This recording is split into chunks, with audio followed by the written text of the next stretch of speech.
Hola, la otra escuela que busca establecer la distinción entre lo que es y no científico desde el punto de vista de qué hace que se justifique esa proposición es el deductivismo. A diferencia del principio de inducción, que no puede asegurar que la conclusión sea verdadera, aun siendo verdaderas las premisas, la deducción, si es válida y las premisas verdaderas, asegura la verdad de la conclusión. Tiene entonces, por así decirlo, la lógica de su lado.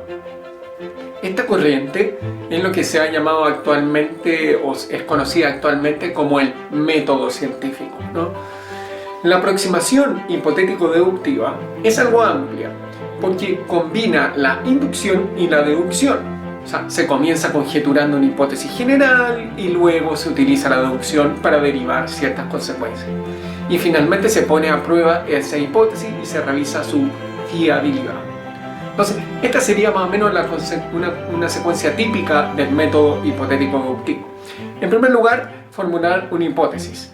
Segundo, deducir las consecuencias observables. En tercero, probar si la consecuencia observable es verdadera o no, si se cumple o no.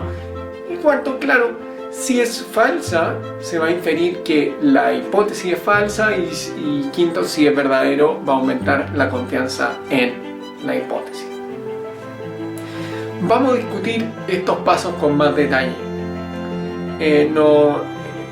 Vamos a estudiar sobre todo del paso 1 al 3 y después vamos a ver entre el 4 y el 5 que hay una disputa entre el falsacionismo de Popper, que es el que vamos a ver en este video, y en otro video vamos a ver el confirmacionismo, ¿no? Vamos a ver. Entonces, comencemos con la primera. ¿Qué significa formular una hipótesis? Esto puede parecer algo obvio. O sea, les prometo que a mí me ha tocado leer muchas tesis y no es obvio, parece. Sin embargo, existen una serie de requisitos para una buena hipótesis. Primero es que una proposición va a calificar como hipótesis, tiene que poder ser verdadera o falsa, o sea, con lo cual se van a excluir proposiciones del tipo interrogativa, así, por ejemplo, ¿cuáles son las consecuencias de X? ¿No? ¿Por qué se van a eliminar? Bueno, porque carecen de valor de verdad, una interrogación carece de valor de verdad. Entonces, en ese sentido, ojo cuando hagan un artículo, típico error en la formulación de la hipótesis. ¿Por qué los...? Una hipótesis correcta entonces sería del tipo más o menos las consecuencias de X serán que... En segundo lugar, debe tratarse de una proposición que no sea necesariamente verdadera o falsa, es decir, una tautología del tipo todos los solteros no están casados, o sea, eso es algo necesariamente verdadero. Y en tercer lugar, claro, debe tener una cierta generalidad, o sea, todos los X pertenecen a D, o sea, no se puede referir a entidades particulares, o sea, no sé, este lápiz, sino cosas del tipo, ¿no? El segundo paso es deducir consecuencias a partir de la hipótesis. Del mismo modo, esto también va a tener una serie de requisitos. El primero es que debe ser directamente observable o con la ayuda de medidas precisas. Por ejemplo, microscopio, rayo X, etc. En segundo, las deducciones deben ser válidas y las consecuencias observables deben ser relevantes para la hipótesis. Y esto, por sencillo que parezca, conviene hacer un pequeño test para mostrar la dificultad del asunto. Preguntémonos qué consecuencias se deben derivar de una hipótesis falsa. O sea, ¿cómo podemos probar que una hipótesis es falsa? Consideremos la siguiente hipótesis. Si una carta muestra un número par, P, ya, digamos, en una cara, entonces la opuesta es roja, R. Pregunta, ¿qué consecuencias de la hipótesis, de esta hipótesis que acabamos de decir, se deben considerar? Por ejemplo, para mostrar que sea falsa, ¿no? O sea, ¿qué cartas debería dar vuelta yo? ¿Se te ocurre? Fijémonos que, como la hipótesis tiene una estructura de tipo condicional, o sea, si es par, entonces es roja, para probarla, que sea falsa, se requiere un caso de P verdadero y de R falso, ¿no? O O sea, la proposición es falseada mediante la observación de una carta azul con número par.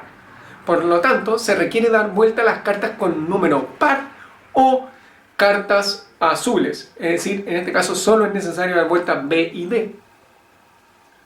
Y esto sirve para mostrar que, con frecuencia, es bastante complejo determinar qué consecuencias se deben derivar de las hipótesis. En ese sentido, en este video vamos a ver que hay dos corrientes. En este vamos a estudiar una que van a poner un énfasis en que lo que hay que hacer en la actividad científica no es tanto confirmar las hipótesis, sino sobre todo refutarlas, van a decir uno. Y hay otros que van a decir no, lo importante es confirmarla para aumentar la confiabilidad. Veamos estos primeros, los que llaman a buscar refutar la hipótesis. Entre ellos, eminentemente, está Karl Popper, ¿no? Popper y otros han destacado una importante asimetría entre la confirmación y la falsación, le llaman. ¿Por qué? Porque basta una simple consecuencia para refutar una hipótesis. Y en cambio, para confirmarla, nunca va a ser suficiente que la consecuencia se cumpla, ¿no? O sea, ese cumplimiento solo va a permitir que la hipótesis se vuelva más confiable.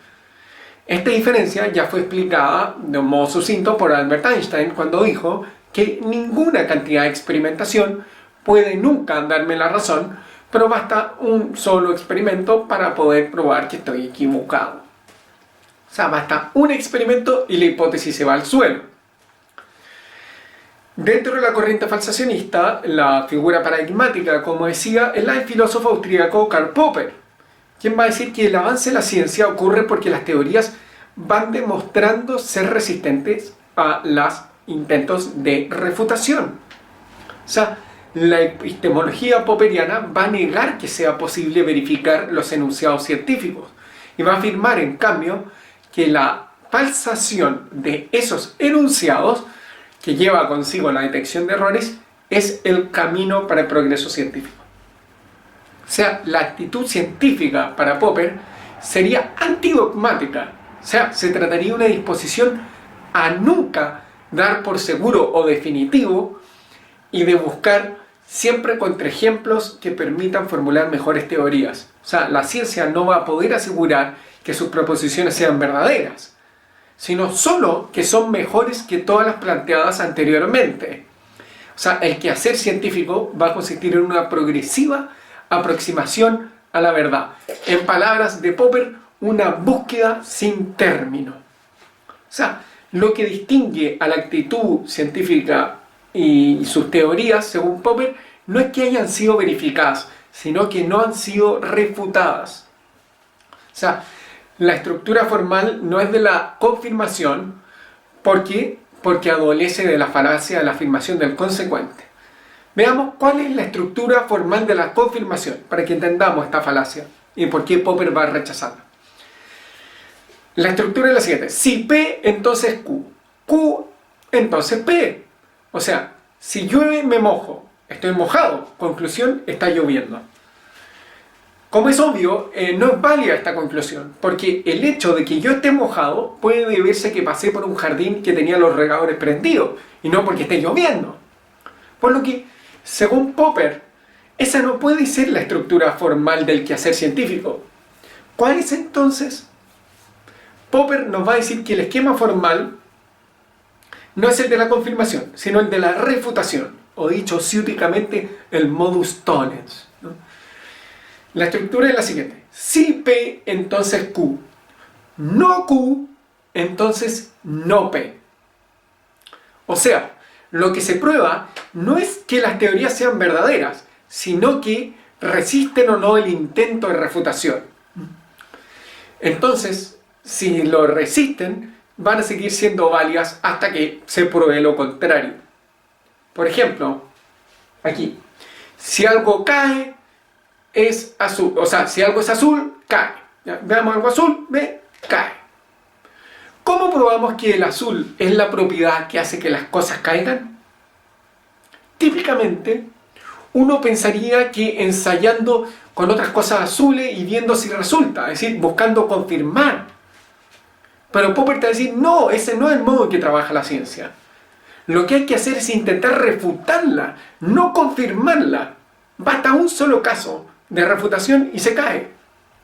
O sea, ¿qué es lo que tienes que hacer entonces? Bueno, buscar cosas de otro color, no sé, ya negro, y ver si caen o no cuando se sueltan. Y si caen, refutan la teoría. Y en caso contrario, resiste el intento de falsación y va a seguir vigente. En términos generales, la confiabilidad de las creencias científicas va a radicar en que han resistido legítimamente los intentos de falsación y que no han recurrido a lo que Popper le va a llamar modificaciones ad hoc. Es decir, en chileno, que no se han sacado el pillo. Que lo cambiaron, entonces... De modo tal que una hipótesis, proposición o teoría debe en principio, para ser científica, ser refutable. Es decir, implicar consecuencias que puedan ser falseadas por la observación. Este criterio le va a permitir a Popper criticar un considerable número de teorías que pretendían llamarse científicas, aun cuando más bien parecían elucubraciones que permanecían aceptadas solo porque se volvieron, en fin, intrínsecamente inmunes a la falsación a través de su contrastación con la realidad. Por ejemplo, teorías del tipo como el marxismo y el psicoanálisis siempre van a poder recurrir a modificaciones ad hoc en orden a no ser refutadas. ¿Por qué, por ejemplo, el psicoanálisis? Bueno, porque el psicoanalista siempre se va a poder sacar el pillo, a pensar Popper, y no ser refutado. Por ejemplo, te dice, bueno, en verdad usted está triste porque lo que de verdad usted tiene, de verdad, es que usted tiene problemas con su padre. Y uno le podría responder, mire, no, yo no tengo problemas con mi padre. Y el psicoanalista se podría sacar el pillo y decir, mire, es que ve cómo usted lo está reprimiendo. ¿Ve? Es que eso es un terreno no accesible para usted. Entonces por eso no se da cuenta, ¿no? En fin, o sea, se vuelve inmune a la refutación, porque siempre puede recurrir a modificaciones ad hoc, sacarse el pillo. Así, las mejores teorías son las que proporcionan más información, va a pensar Popper, y afirman más mientras tengan un mayor número de falseadores potenciales. ¿Qué críticas ha recibido el falsacionismo? Al menos dos, pero quedémonos en una en este video, los dejo en suspenso. Una de ellas es la Duhem Quine. Entonces, no se puede falsar de manera concluyente una teoría porque no se puede excluir la posibilidad de que lo responsable de la predicción errónea sea alguna parte de la compleja situación de comprobación y no la teoría sometida a prueba. O sea, es decir, al falsar, la consecuencia no va a implicar necesariamente la refutación de la teoría, porque las teorías constan de un conjunto de proposiciones interrelacionadas, lo que implica una importante dificultad para obtener falsaciones claras y concluyentes. O sea, ante cada consecuencia observable se presentan, además de la teoría, proposiciones generales de interés explicativo, descriptivo, en fin, condiciones de borde, por ejemplo, las condiciones iniciales del experimento, y también los supuestos auxiliares, las leyes y teorías que rigen el uso de instrumentos material involucrado, y también los supuestos factoriales, pues, es decir, hipótesis sobre las variables que inciden en el fenómeno. Esta complejidad se puede observar, por ejemplo, con el estudio del movimiento anómalo de Urano, en fin, que no respondía a una refutación de la teoría newtoniana. O sea, según la teoría newtoniana no se podía entender bien la trayectoria de Urano, pero el punto era que no se entendía bien por un supuesto factorial, ¿cuál? La existencia de Neptuno, y ahí se descubrió. Es decir, hay modificaciones que son aceptables y otras que no. ¿Cómo saber si son o no aceptables? Bueno, se presentan una posibilidad de contrastación independiente y generan nuevos falsadores. Por ejemplo, Neptuno, es decir, se comporta así Urano porque está Neptuno, y se puede ver si está Neptuno o no, en ese sentido, bueno, se puede poner a prueba. Con eso hemos visto el falsacionismo, nos falta por ver el confirmacionismo, pero eso lo veremos en otro video. Muchas gracias.